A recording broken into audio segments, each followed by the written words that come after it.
Hi guys, we're gonna learn bonds and bond valuation, and this chapter explains bond pricing and bond risk, which affect the return demanded by a firm's bondholders. And a bondholder's return is a cost from company's point of view, which in turn affect the weighted average cost of capital, which in turn affects the company's intrinsic value. Therefore, it is important for all managers to understand the cost of debt, which we explain in this chapter. So our plan is to cover the key features of the bonds, bond valuation, how you measure the yield or the required return on the bond, and also the parameters that influence the risk. So we'll start with the bond features. As you know, the bond has a par value. So what is the par value? Is the face amount paid at maturity, and it is assumed at $1,000. Another important feature is the coupon interest rate. So what is that? That is a stated interest rate multiplied by the par value to get the dollar of interest. And generally, it is fixed. So if we have 10% coupon interest rate, so if this is the coupon interest rate, then how do we multiply the coupon? How do we get this coupon payment? So the coupon payment is 10% on the face value. So that will be $100. All right. Maturity. So years until bond must be repaid. All right. So it is the time when the bond is issued. It is with maturity. So the maturity may be 20 years, 30 years, or 10 years. Issue date is the date when the bond was issued. And the default risk is the risk that issuer will not make interest for principal payment. So this is the data I found on FINRA website. This is Microsoft Corporation's bond. This is the coupon rate, so it's 5.2%. So if the bond is semi-annual, so it means that the bond is semi-annual, so the bondholder will get twice a year payment of coupon. So 5.2% of $1,000 face value, let's say, so $52 will be divided into 2 installments, so $26 every 6 months. All right, and this is the offering date, so the date on which the bond is issued and available for the investors to buy, and this is the rating that we'll discuss later.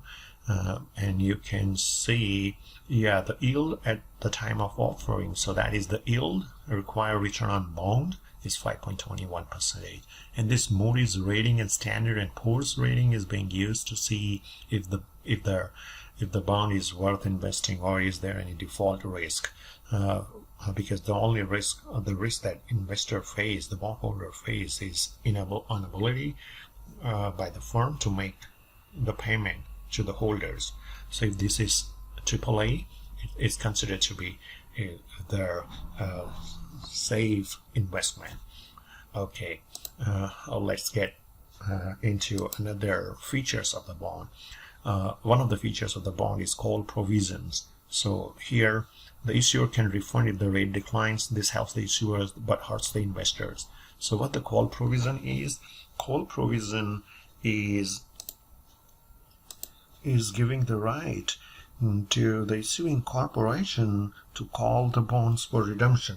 So call provision generally states that the company must pay the bondholders an amount greater than the par value if they are called. So the bond might be called prematurely.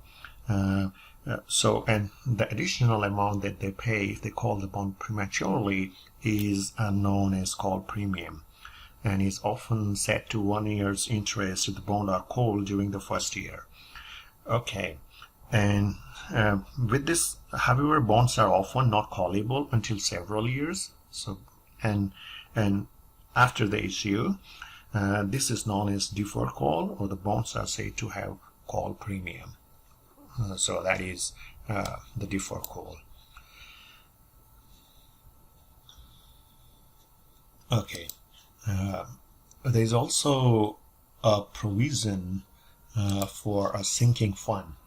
And now some bonds include sinking funds provision that facilitates the orderly retirement of the bond issue.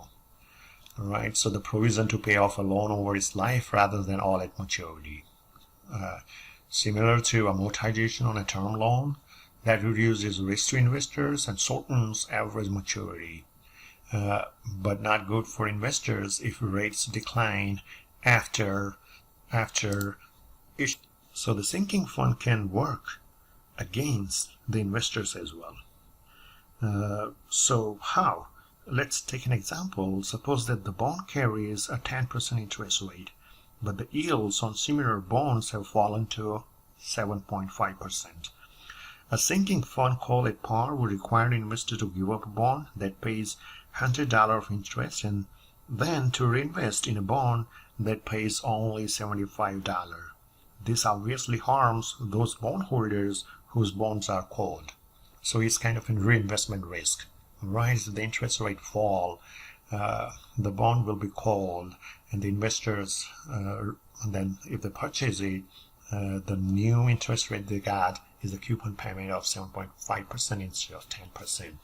So that can go against the investor. And the sinking funds are generally handled in two ways. One is company can call in for redemption at par value a certain percentage of bonds each year. For example, it might be able to call 5% of the total original amount of the issue at the price of $1,000 per bond. The bonds are numbered serially, and those called for redemptions are determined by a lottery administered by the trustee. And the second, the company may buy the required number of bonds on the open market. Okay, now let's see how the value or the price of the bond is determined. The value of any financial assets, like financial assets like stocks, bonds, or lease, or even physical assets such as an apartment building or a piece of machinery, is simply the present value of the future cash flows. And which are the present value for the bond, which are the future cash flow for the bond, are the coupon payment that the bondholder will receive. And at the time of maturity, this is the maturity amount or the face value. Right? So these are the sources of income for bondholders. So how to find the present value of the bond? The present value of the bond is by discounting all the future cash flow at a discount rate, and in our example, this is a 10% is the required rate of return. So don't get confused with the coupon interest and required return; they are different. So discounting with the required return.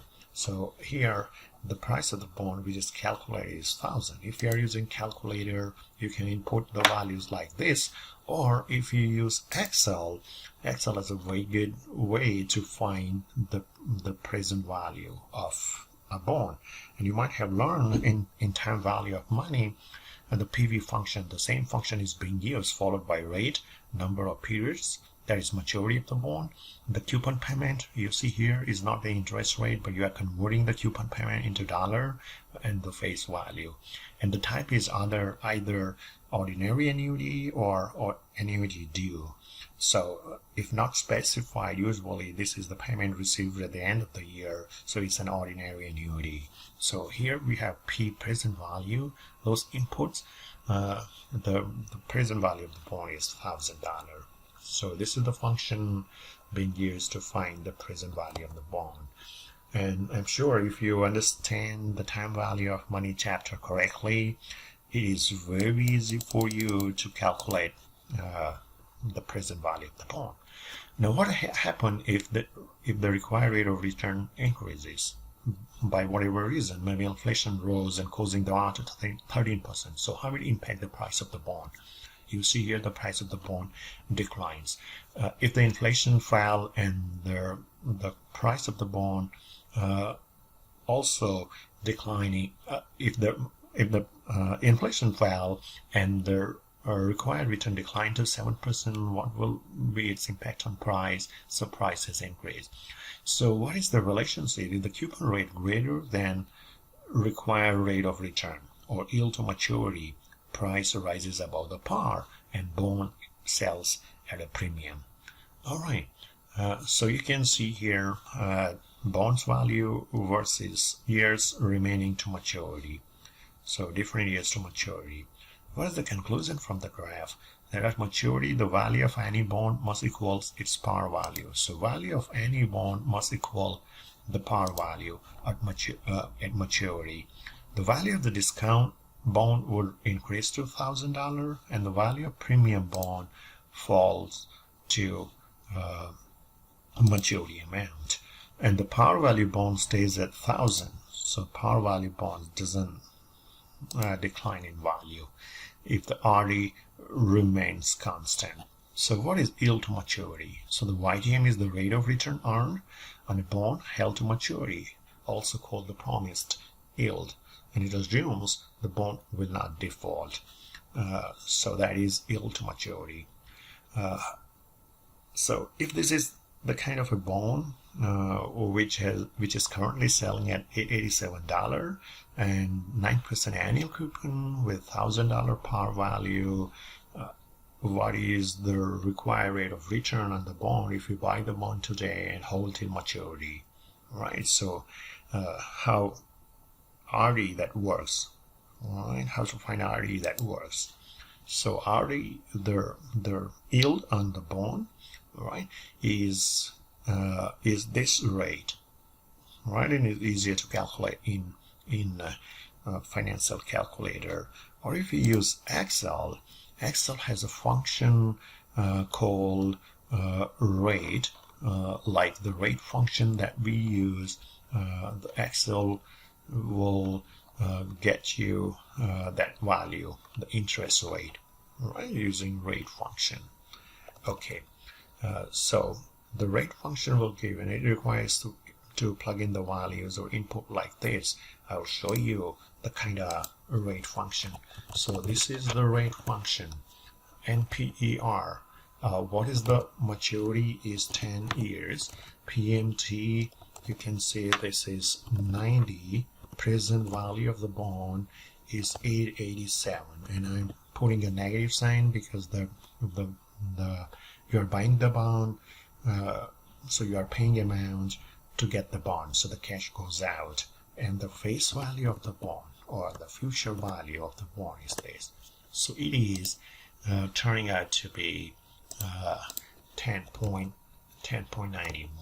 Isn't it easy in Excel? Yeah. So the Excel is a good tool to find the rate of the bond or the required return or yield to maturity. So what is the relationship that emerges from the discussion is that coupon rate if less than YTM, bond sales at premium, equal to RD, bond sales at its par value, and the coupon rate is greater than RD, bond sales at a premium. So if RD rises, the price falls, and price equals the par at maturity. So the main relationship, if the yield to maturity rises, the price of the bond will fall. And yeah, so this is what it tries to explain. Now there are two components of yield to maturity. Yield to maturity is composed of current yield and capital gain yield. What is the current yield? Is the annual coupon payment divided by current price. So what is the kind of a return that you are getting from the bond, right? So what is the annual coupon return you are getting is current yield, and the capital gain yield, so the change in price. So the return to the bondholders is in the form of coupon payment, so it's the current yield, and also the price fluctuations in the bond, so that is capital gain yield. So the current yield for the bond is coupon payment divided by the market price, so it's 10.15, and the capital gain yield is the difference between YTM and current yield, so it's 0.76. All right.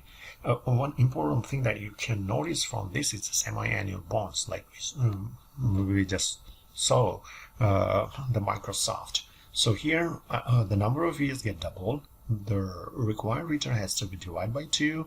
PV, you are not changing any value for PV. Interest rate, the PMT, the coupon payment is divided by 2. The interest rate also is held. and then future value doesn't change. So only thing that you should be careful about the number of payment periods. This is number of payment periods. The investors will receive the twice. The payment frequency will be almost double. So if you have 10 years bond, if it's semi-annual, so every year you get 2 payments, so the total payment will be 20. All right, and so this is how you'll be calculating the present value of the bond, which pay semi-annual coupon payment. All right, so in this toolkit you will get a different way to calculate present value, and those there are 2 functions, price and yield. Price for finding the present value of the bond, in yield, or you can use PV function right in Excel. I just explained earlier. So the callable bonds, if the bond calls prematurely, as we talked earlier, what is the yield to call? So like this bond, 10 years, 10% semi-annual coupon bond, there was the par value, and this was the maturity value, or the face value or the future value, you can say. 8% yield to maturity. If the bond can be called after 5 years, at $1050. The bond is called after 5 years, so it's not going to be remaining into market for 10 years. How do you find YTC? Is just like YTM, but only thing here, the semi-annual, so it's 5 years, not now 20 years, because it may be called after 5 years, so it's 10. And plugging in those values for PV, PMT, and future value, you get the interest rate. Now this interest rate is semi-annual, so don't forget to multiply it with 2 to get the yearly interest rate. Right? It's quite straightforward. All right. So if you bought bonds, would you be likely to earn YTM or YTC? So if it's being called prematurely, it is YTC, not YTM. So if the bond, if the investor expect a call, then it should be YTC. All right. Different debt securities often have different market rates, right? Because the cash flows, the size and timing of the cash flows is also different. So what explains these differences? We can use the conceptual framework that decomposes the quoted market interest rate into different components. So R is the real risk-free rate, plus the inflation premium. This is what your expectation. If inflation is high, you get more required return. Inflation, that is inflation premium. Maturity risk premium is because of the interest rate fluctuations and the reinvestment risk.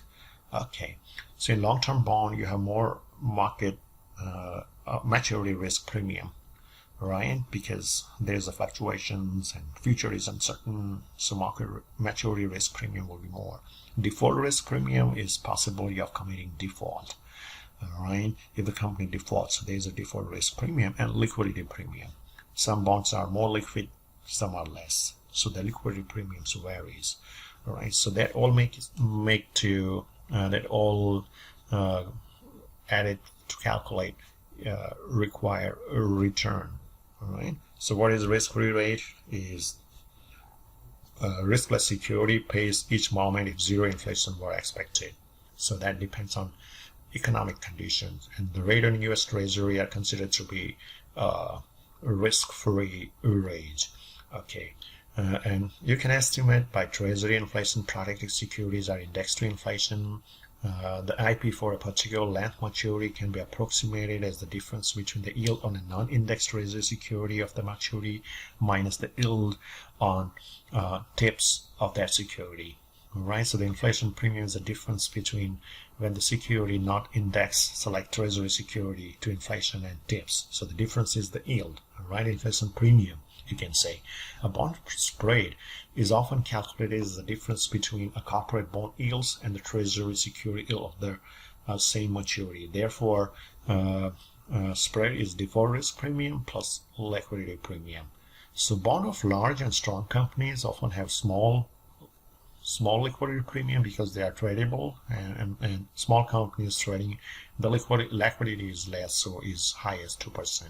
So the bond rating will help you find the default risk premium. You can see here, the junk bonds, the likely probability of default, that increases the premium. Right, the bond rating and spread, you can see the spread increases when the rating declines. Okay, there are other factors that also affects the default risk and bond rating. So these are debt ratio, coverage ratio, profitability ratio, and current ratios. And these are important ratios, right? That impact on financial solvency, long-term solvency and short-term solvency of the firm. So that affect the bond rating. So the higher the debt ratio, lower the interest coverage ratio, lower the profitability ratio, and the current ratio, increase the chances of default. All right. So that is the bond rating median ratio. So for AAA, this is the return on capital should be 20.6 usually, and debt to capital is 12.4. So these are the kind of a reference ratio for the bond rating agencies use to classify the bonds into different grades. So S&P rating uses this. Okay, we have other factors that also affect the bond rating are the secured versus unsecured debt, senior versus subordinate debt, right? Because these have some pledges are on the lien on the asset. These are not protected. Senior debts are first paid off. Subordinated debt considered to be inferior. There are guaranteed provisions. There are sinking fund provision if there is there or not. What is the debt maturity? So that all affect their bond rating. Other factors that affect the bond rating is earning stability, regulatory environment, potential product liability, and also the accounting policies. All right, so these are the factors that have an impact on bond rating. So the interest rate risk for 1 year and 10-year bonds. So rising interest causing bond price to fall. So that increases the interest rate risk. All right. And what is reinvestment risk is like if the risk that the bond or cash flow will have to be reinvested in the future at a lower rate, and that reduces income, and that is a reinvestment risk, right? If the bond interest rate falls, so what the company can do, it is an advantage is for the company is to call the bond, use the call provision, and the investors with an option to reinvest their cash flows at a lower coupon payment. So that is a reinvestment risk. Okay. The maturity risk premium is for a long-term bond, higher interest rate risk, low investment risk. All right, for short-term bonds, low interest rate, high reinvestment risk. And nothing is riskless. So the yield on long-term bonds usually are greater than shorter-term bonds. So MRP is more affected by interest rate risk than by reinvestment risk. Okay. Term structure of the interest rate, it shows the relationship between interest rate and maturity. And a graph of term structure of interest rate is called yield to maturity. So you can see the bonds with the higher yields to maturity has higher required return. So this is considered to be a normal yield curve. If the yield curve this is upward sloping. If it is downward sloping, then it's considered to be risky, and you find the yield curve is being widely used to predict the economic cycle. Right? If it is inverted, people say is that recession is coming. Okay, there are certain bankruptcy chapters and to help, because there's a risk of bankruptcy or default. As a result, that increases the chances of bankruptcy. And there are two chapters. Chapter 11 is about reorganization, and Chapter 7 is liquidation. So typically, company wants Chapter 11 because if the company can't meet its obligation, it files in the Chapter 11. This stops creditors from foreclosing, taking assets, and shutting down. And if it is possible to organize or reorganize the company and can prevent their bankruptcy, then company has 120 days to file a reorganization plan. And company must demonstrate its reorganization plan that is worth more alive than dead. Otherwise, judge will liquidate the firm under Chapter 7. If the company is liquidated, here is who will receiving the first. Okay, who'll get the first? So the past due property taxes, secured creditors, trustees' cost, expenses incurred after bankruptcy filing, wages and unpaid benefit contributions subject to limits, unsecured customers' deposits, taxes, unfunded pension liabilities, unsecured creditors, preferred stock and common stock will be the last. They are the last. Okay. So this is the priority set in case of bankruptcy. So unsecured. So in liquidation, you can see unsecured creditors generally get 0. And this makes them more willing to participate in reorganization, even though their claims are greatly scaled back. Okay, so because they will get the list in case of, or they have got the list priority, or they get almost 0. So various group of investor creditors vote on the reorganization plan. If both the majority of creditors and judge approve, company emerges from bankruptcy with lower debts, reduced interest charges, and chances for success. So in a nutshell, this chapter exposes you to the bond valuation and bonds features, right? Bond features and valuation. And I just show you how to calculate the present value of the bond. What is the relationship between the bond value and the interest rate, and how the interest rate is being determined. There are different components that goes into in explaining yield on bond, and how they are related, and what is the term structure of interest rate, right, which is usually upward sloping, and the interest rate and years to maturity. So with the longer duration bond and its relation, and the interest rate, how it is related, the interest rate.